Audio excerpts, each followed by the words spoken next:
মাংসের সাথে দিয়ে দিচ্ছি আমি আলু। নমস্কার সবাইকে, আমার সারাদিনের টুকিটাকি চ্যানেলে আপনাদের সবাইকে স্বাগত। আমি রান্না করব অন্যরকম স্বাদের মটন কারি।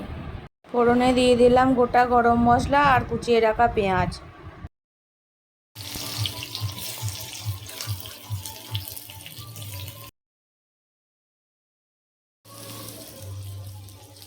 গোটা রসুন মাছগুলো হালকা করে ভেজে নিচ্ছি। ভেজে নেওয়ার পর এর মধ্যে আমি দিয়ে দেবো মাংস।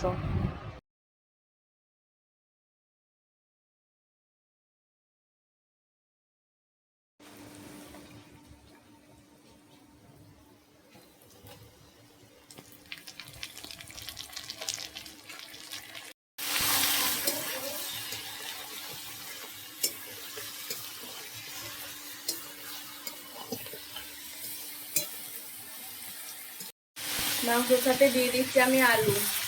একসঙ্গে এটাকে খুব সুন্দর করে ভেজে নেব।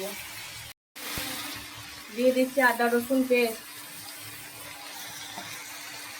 একসঙ্গে নিয়ে নিয়েছি, দিয়ে এটা পেস্ট করে নিচ্ছি। মশলাটা আমি দিয়ে দিচ্ছি। আমি এর মধ্যে নিয়ে নিয়েছি জিরে গুঁড়ো, ধনে গুঁড়ো, হলুদ গুঁড়ো আর কাঁচা লঙ্কা বাটা। দিয়ে দিচ্ছি আমি স্বাদ মতো চিনি। পরিমাণ মতো লবণ দিয়ে আমি খুব ভালো করে কষিয়ে নিচ্ছি।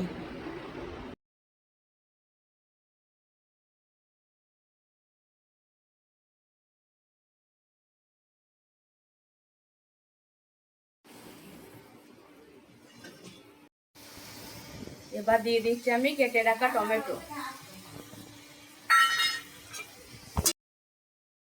টমেটো দিয়ে আমি খুব ভালো করে কষিয়ে নিচ্ছি। এই দেখুন মশলা দেওয়ার পর জল বেরিয়েছে। এই জলটা একদম শুকিয়ে যাবে, তখন আমি জল অ্যাড করব।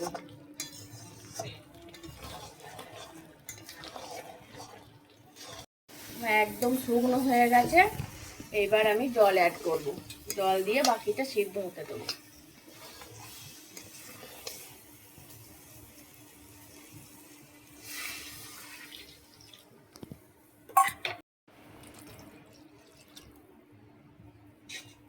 জল দিয়ে দিয়েছি, এবার সিদ্ধ হবে। আমি চাপা দিয়ে দেবো।